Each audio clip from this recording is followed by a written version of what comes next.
Olá, hoje a gente vai mergulhar numa história bem complexa lá do Rio de Janeiro. Envolve poder, crime organizado e, claro, uma morte cheia de dúvidas. Estamos falando do Fio da Silva Gregório, o professor. Figura importante no Comando Vermelho, né?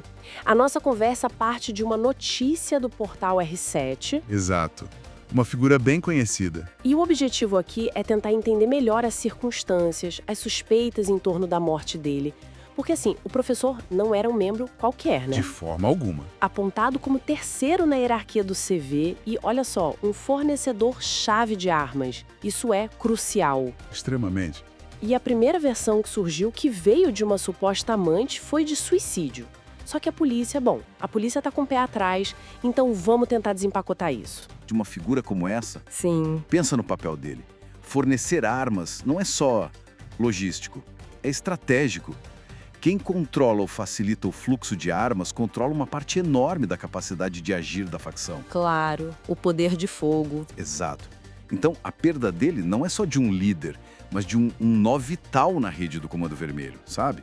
Isso gera um vácuo, com certeza, e potencializa disputas. E essa versão inicial de suicídio, ela levanta muitas dúvidas, certo?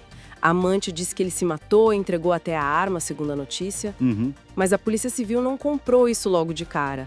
Abriram a investigação para ver se foi suicídio mesmo ou se tem algo mais aí. Um homicídio, talvez, uma execução interna disfarçada. Olha, é um desafio gigantesco investigar isso. Essa desconfiança da polícia é quase procedimento padrão. Imagino.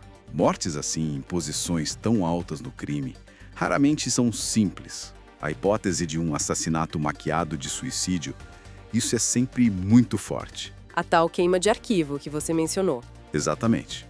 Ou queima de arquivo para eliminar alguém que sabe demais, que pode comprometer outros, ou simplesmente o resultado de uma briga interna por poder, por território, que acabou mal. Entendi. E conseguir prova concreta dentro de uma organização que opera assim, na clandestinidade, com códigos próprios de lealdade, de silêncio, é muito difícil. Não impossível, claro. A investigação busca brechas, né? Testemunhos, perícia. Mas a verdade completa... A verdade completa muitas vezes fica obscura. E tem um detalhe que adiciona uma camada quase surreal a essa história toda, que é a personalidade do professor. Assim. A notícia do R7 fala que ele era conhecido por ser muito vaidoso, mas, ao mesmo tempo, tinha um medo, assim, extremo de ser assassinado. Um medo tão grande que ele chegava a fazer procedimentos estéticos, tipo o implante capilar, sem anestesia, por medo de ficar vulnerável. Isso é Impressionante, né? muito. Aqui a coisa fica realmente interessante.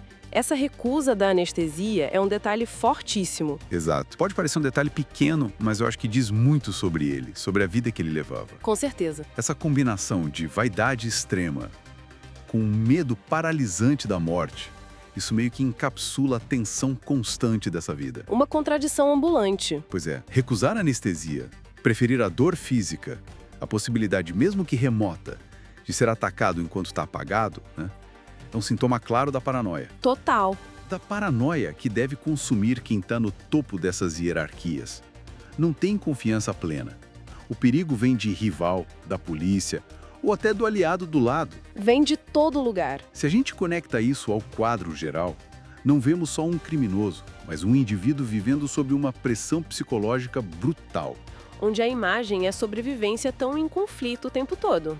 É um retrato muito vivo dessa desconfiança toda nesse meio. Então, pra gente amarrar um pouco, temos a morte de uma peça-chave no Comando Vermelho, o professor, que era esse grande fornecedor de armas. Isso. A causa oficial ainda incerta, polícia duvidando do suicídio, investigando a execução. Exato. E por trás a figura de um homem, vaidoso, mas apavorado com a morte, a ponto de evitar a anestesia. Uma história cheia de camadas. Precisamente. O ponto central agora é a incerteza, né? Uma incerteza quase calculada que cerca esses eventos. Esse caso mostra bem a opacidade, a complexidade e, claro, a brutalidade que regem essas disputas de poder no crime organizado carioca. Sim. A verdade sobre como o Felipe Gregório morreu talvez nunca seja totalmente esclarecida publicamente. Pode ser só mais uma peça nesse mosaico de violência e segredos.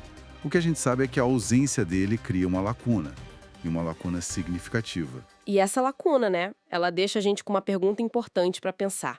A saída de cena de um articulador desse peso no fornecimento de armas, seja como for, por suicídio ou assassinato, o que isso sinaliza para o futuro próximo do Comando Vermelho, hein? É a grande questão. Pode desencadear mais violência interna pela sucessão ou, quem sabe, reconfigurar alianças, o equilíbrio de forças ali no cenário criminal do Rio.